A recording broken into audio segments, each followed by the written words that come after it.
we come to the ultimate conclusion. The apple tree wasn't inherently good or evil. It was the will of the person applying it to that tool that got to choose whether it was a good use or an evil use. And this is why we don't punish people for eating apples. We don't punish people for possessing apples because they have the potential to do good with them or the potential to do bad with them. Everything in creation is like this. I mean, hey, I could take a stick, sharpen it up, and stick it in the ground and grow some tomato plants out of it, and that would be great because I would have something to grow tomatoes on. Or I could take that same sharpened stick and jab someone in the eye. Holy shit! This guy just jabbed someone in the eye with a stick. Let's burn all the trees down. That's not what we do. And since we don't do that with all those other things, we don't do it with marijuana. We don't do it with all the other little plants there. What we do is we say, hey, there are permittable uses for these things or unacceptable uses for these things. And we educate people about what those are. And when you educate people about what those are, you give them a very amazing thing. You give them the knowledge of good and evil. You give them a choice. And when you give them the choice, they are free to decide what choice they want to have. Now, when we look at that parable, it's like, well, okay, God's kind of the prohibitionist, so let's go ahead and say he's the police force. Well, you know what that force is? You know what that thing inside of all police officers is? That's a man who is so brave and has so much love that he wants to protect everybody and everything.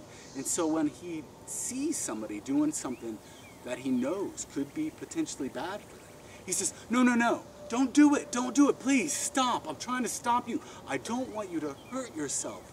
Why? Because I love you so much. I want to keep you and everyone else safe. Now that's the God character. And so we got the Satan character. What's the Satan character? The Satan character is kind of that shaman, that one that's saying, hey, we have to go explore. We have to go figure this stuff out. We're in a process of, hey, what was the job of the Garden of Eden? Hey, God said go around and figure out what all the plants are and name them. Well, okay. If I go into the woods and I look at something and I say, oh, well, that's, this is Mimosa pudiera. It's from the acacia family. It has DMT and it moves, literally moves like a human arm when you touch it. It reacts just like a person. Well, I can say the name of the plant. I can tell you what it does. I can even draw you a picture of what it looks like.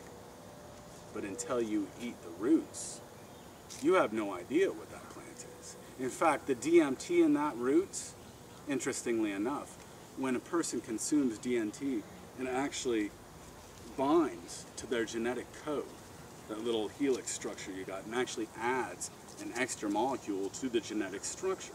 And so when you look at that, and don't freak out when I say DMT, because DMT is quite literally in almost all flora and fauna found on the earth. In fact, it's in your eyeballs. That's right. According to the Analog Act of the 1980s, your eyeballs are illegal. Look it up. That being said, the tree of knowledge is just the knowledge of personal responsibility. You get to get educated of, hey, if you do things in a good way, you'll get a lot of experience. If you do things in a bad way, you'll get a lot of experience. Either way, you're going to learn. And so, I guess with this knowledge, we come to the ultimate conclusion that why did we get kicked out of the Garden of Eden? Because one part of ourselves was battling against the other part, and we started hacking down all the plants. We started destroying the garden. It's like, oh, Satan opposed the will of God. Who can oppose the will of God? Only God can oppose the will of God. Only the children of God can deceive themselves far enough to not understand all the beautiful miracles that are around them. And with this understanding, we really get back to the point of, I guess, how we get back to the garden. And how I think we get back to the garden is this.